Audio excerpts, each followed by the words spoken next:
Hello, English Journal readers, and welcome to our February 2013 edition of Ask Kimberly.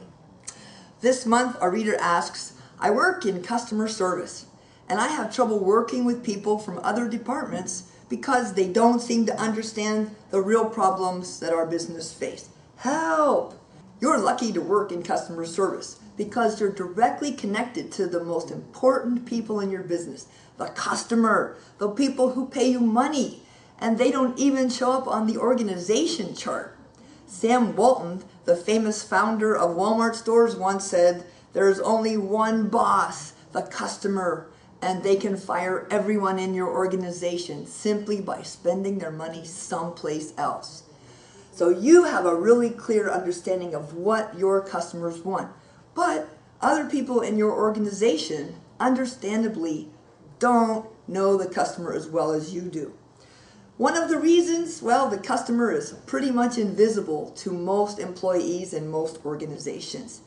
While there are many internal customers that we have to satisfy, very few people have the pleasure of connecting with the external customer that pays money to your business.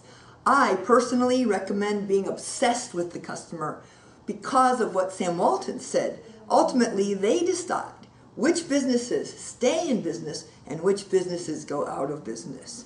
But why doesn't everyone understand how important the customer is? Well, because they don't have your precious experience with the customer. Here are a few reasons. Customers not on the organization chart. Customers normally don't impact what you get paid or your promotions. Most employees do not get rewarded based on how they delight the customers. Performance goals and measurements in organizations are not aligned on customer happiness or customer delight. In fact, many employees have never met or experienced a real end customer. When I'm working with people who've worked in organizations for 20 years, I ask, please raise your hand if you've ever gone and visited a real customer, seen them use your product, or experienced your service. Oftentimes, only 1 or 2 people out of 20 will raise their hands. They've never actually gone out and experienced their products and services like their customers experience them. So this gives you a hint on how you can make your colleagues and your whole business customer-centric. Here's a few tools that I've found being very helpful at raising employees' understanding of the importance of customers.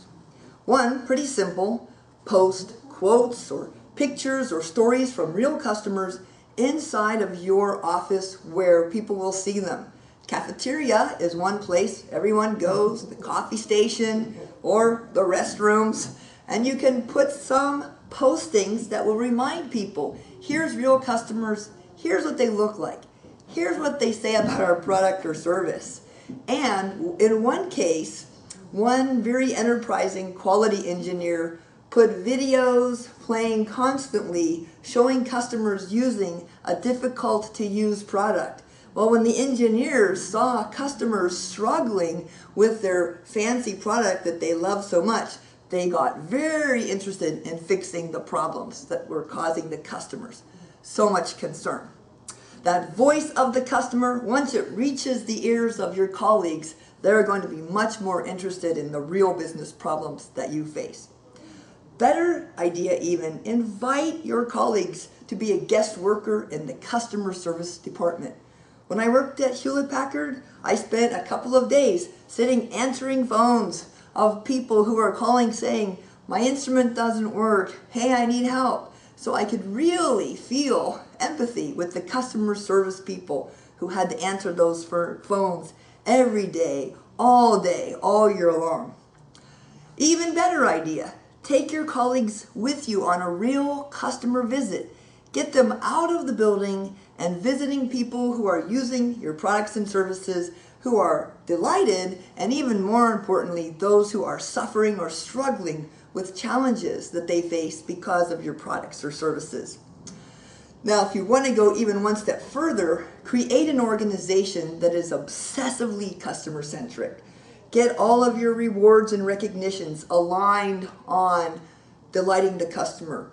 Some organizations measure something called the Net Promoter Score, which measures how delighted are the customers this month, and it updates that score every month through a series of simple interviews asking one simple question: would you recommend our business to a friend? And they measure how many people say absolutely, and they subtract how many people say no way, and people in the middle, they pretty much ignore.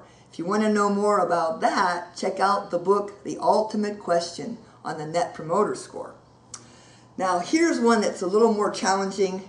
It requires you to work with your HR department, and in everybody's annual performance appraisal have some part that says, what did you do to delight our customers? And start rewarding, recognizing, and promoting people based on their customer-centric attitudes.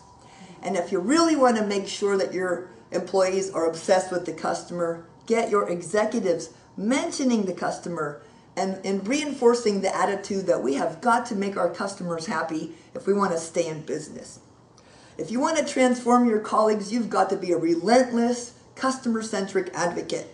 Raise people's awareness about the needs of the customer and give them a personal experience of the customer's concerns so that they become another advocate, championing the needs of customers right alongside you. I think that's going to make you a lot less frustrated. Good luck.